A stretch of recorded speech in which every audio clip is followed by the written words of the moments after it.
mabuting balita ng Panginoon ayon kay San Lucas. Sinabi kay Jesus ng isa sa mga naroroon, "Guro, iutos nga po ninyo sa aking kapatid na paghatian namin ang aming mana." Sumagot siya, "Sino ang naglagay sa akin ng bilang hukom o tagapaghati ng mana ninyo?" At sinabi niya sa kanilang lahat, "Mag-ingat kayo sa lahat ng uri ng kasakiman, sapagkat ang buhay ng tao ay wala sa dami ng kanyang kayamanan."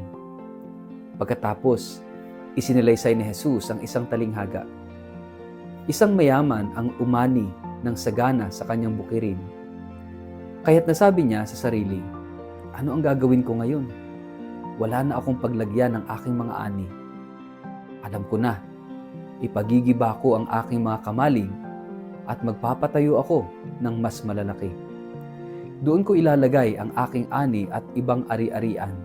Pagkatapos, ay sasabihin ko sa aking sarili, marami ka nang naipon para sa mahabang panahon. Kaya't magpahinga ka na lamang, kumain, uminom at magpakasaya." Ngunit sinabi sa kanya ng Diyos, "Hangal, sa gabi ring ito'y babawian ka na ng buhay. Kanino ngayon mapupunta ang mga inilaan mo para sa iyong sarili?" Ganyan ang sasapitin ng sinumang nag-iipon ng kayamanan para sa sarili, ngunit dukha naman sa paningin ng Diyos. Ang mabuting balita ng Panginoon. Mapagpalang araw sa inyong lahat. Welcome po sa ating Gospel in a Nutshell. Mga kapatid, sa Ebanghelyo ngayon, lumapit kay Jesus ang isang lalaki na may hinanakit sa kanyang kapatid. "Guro, sabihin mo sa aking kapatid na hatiin sa akin ang mana ng aming ama." Isang makataong tagpo. Usapin ang mana ng pag-aari ng kayamanan. Ngunit sa halip na lutasin ang legal na usapin, itinuro ni Jesus ang mas mahalagang bagay, ang ugnayan ng tao sa kayamanan at sa Diyos. Ang tanong ni Jesus ay mas malalim kaysa sa mana. Saan mo ba talaga inilalagay ang halaga ng iyong buhay? Sabi ni Jesus, mag-ingat kayo sa lahat ng uri ng kasakiman. Sapagkat ang buhay ng tao ay hindi nasusukat sa dami ng kanyang kayamanan. Ito ba ay babala? Hindi lamang sa mayaman ito, kundi sa lahat ng may pagnanais na hawakan, ipunin at pagharian ng pag-aari. Ang kasakiman ay hindi lamang problema ng bulsa, ito'y problema ng puso. Ang taong sakim ay taong hindi marunong makontento, hindi marunong magbahagi at hindi marunong tumingin sa Diyos bilang sapat.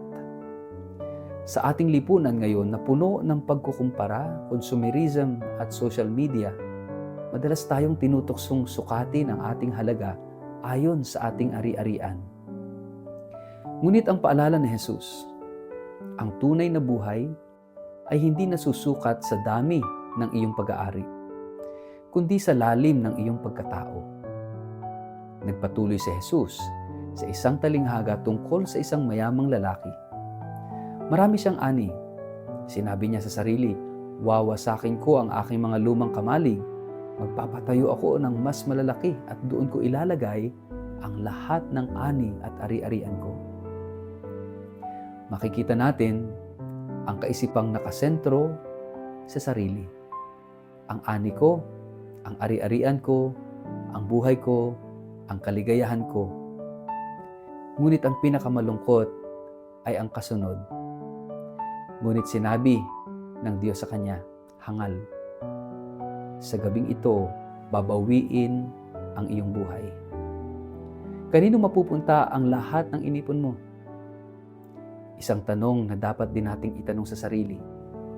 Para saan at para kanino ba talaga ang lahat ng ating pinagpapaguran? Ang paalala ni Jesus ay malinaw. Hindi masama ang magtrabaho, hindi masama ang mag-impok, hindi masama ang magtagumpay. Ang masama ay kapag ang lahat ng ito ay naging sentro ng ating buhay at kinalimutan natin ang Diyos. Kapag inipon natin ang kayamanan para sa sarili lamang, tayo ay tulad ng mayamang hangal. Ngunit kapag ginamit natin ang ating yaman upang paglingkuran ang Diyos at ang kapwa, doon tayo nagiging tunay na mayaman sa paningin ng Diyos.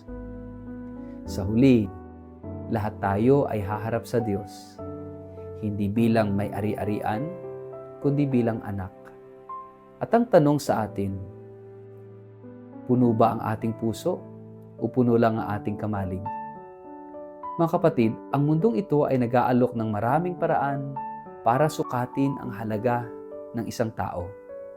Sa ganda, sa tagumpay, sa diploma, sa bahay, sa sasakyan, sa likes at followers.